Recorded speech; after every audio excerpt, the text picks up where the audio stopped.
came back from that game, he let me know and he let Puff know that he was good. Tied to Suge Knight's circle, rumors of cash payoffs, secret jailhouse visits to arrange hits. This wasn't a world of clear sides or clean motives, and into that picture, some claim, stepped Mase. Not as a mastermind, not even as a willing player. More like a pawn on the board, someone forced into silence by men who could back up their threats. If that's true, then his quiet wasn't just selfish survival, it was the price of staying alive, paid in the currency of another man's life. Insiders have hinted for years that bad boy artists were under crushing pressure, squeezed from both sides of the East Coast-West Coast divide. Imagine being told straight up, speak, and you'll share the same fate as the man you could have saved. That kind of fear would suffocate anyone. The rules were simple: stay in line, keep quiet, and maybe you walk away. That's the world Gene Deal says was at play, a place where gang colours and police badges could blur into one dangerous alliance. Whether Mase stepped into it knowingly or just got swept under the tide, that's the part no one can prove. But in a city where cops drove the same model car as Biggie's killer, the line between law and the streets wasn't just thin, it was almost invisible. I knew that somebody was going to die that night. Somebody was going to get shot. Long before that fatal night in Los Angeles, whispers were already circling about an unspoken tension between Biggie and Mase. Not outright beef, but the quiet push and pull of power games in the mid-90s rap scene. Biggie's crown as the East Coast lyrical king was unquestioned, but his personal taste and the artist he believed in didn't always line up with Bad Boy's big picture strategy. Those in the inner circle remember Biggie throwing his weight behind another Harlem talent, Cameron, praising him as the real torchbearer of the borough's raw grit. And that wasn't a view Biggie kept locked inside.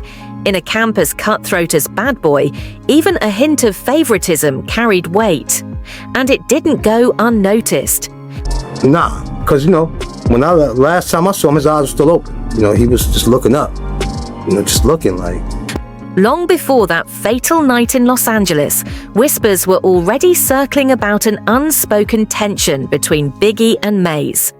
Not outright beef, but the quiet push and pull of power games in the mid-90s rap scene. Biggie's crown as the East Coast lyrical king was unquestioned, but his personal taste and the artists he believed in didn't always line up with Bad Boy's big picture strategy. Those in the inner circle remember Biggie throwing his weight behind another Harlem talent, Cameron, praising him as the real torchbearer of the borough's raw grit. And that wasn't a view Biggie kept locked inside. In a camp as cutthroat as Bad Boy, even a hint of favoritism carried weight. And it didn't go unnoticed.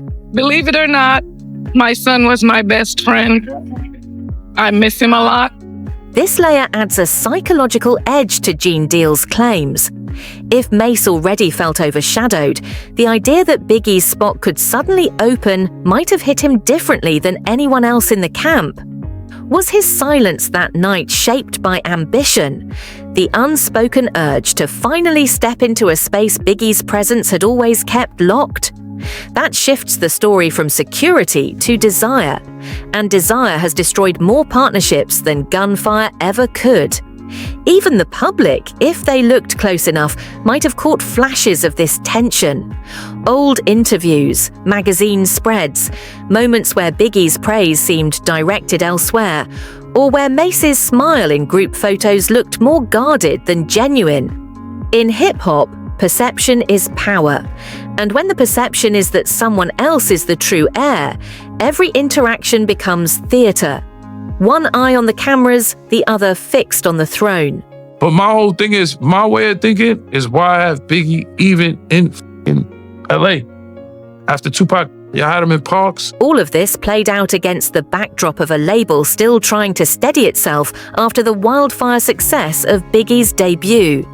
Bad Boy was expanding fast, signing new names, managing oversized egos, and navigating the powder keg of the East Coast-West Coast feud.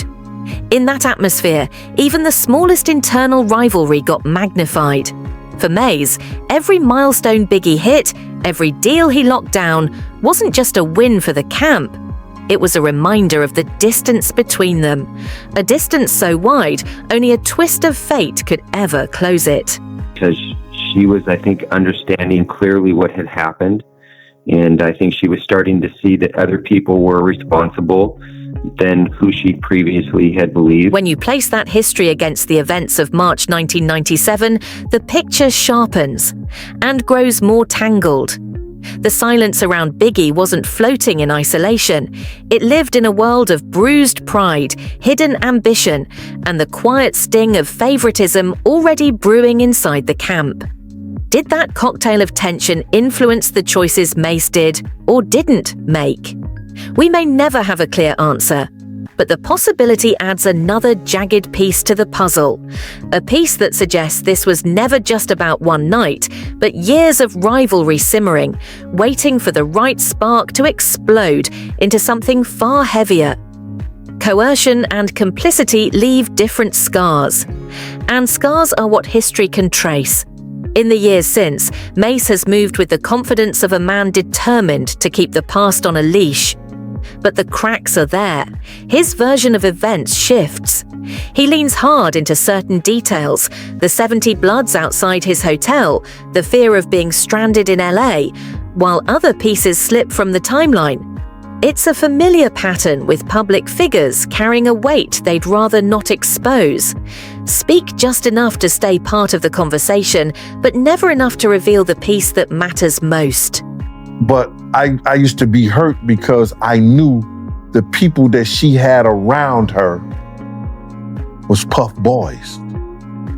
So we could never connect like that. So only time I tried to connect with Miss Wallace is when she needed me and she used Perry Sanders to call me.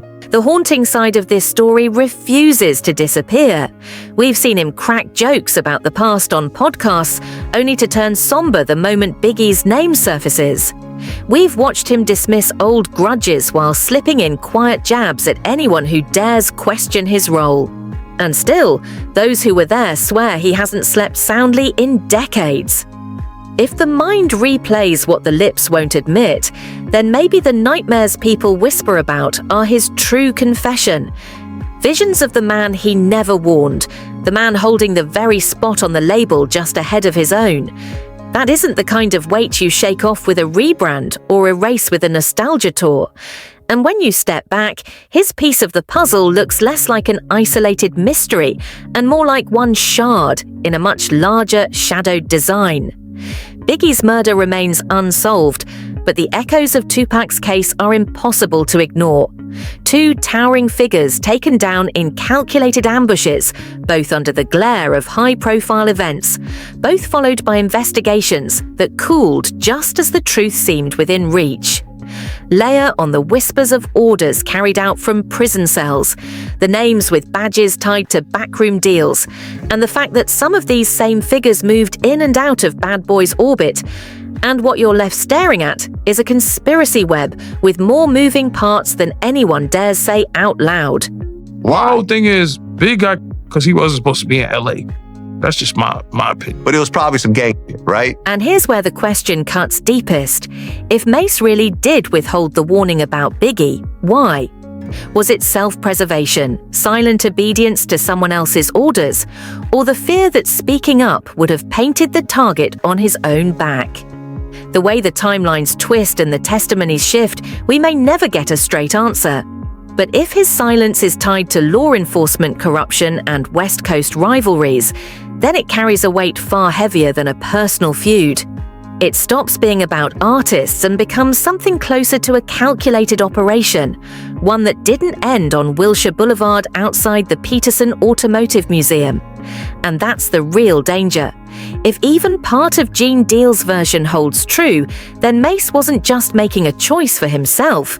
He was standing on a pressure point in one of hip-hop's most volatile eras, with forces much bigger than him deciding who lived, who died, and how the story was written. That makes him more than a witness. It makes him a gatekeeper. And gatekeepers rarely open the door until there's nothing left to lose. Which leads us to the chilling possibility. If those gates never open, does the truth about Biggie's final night stay locked away forever? In this world, stories don't always vanish because nobody knows them. Sometimes they vanish because too many people do.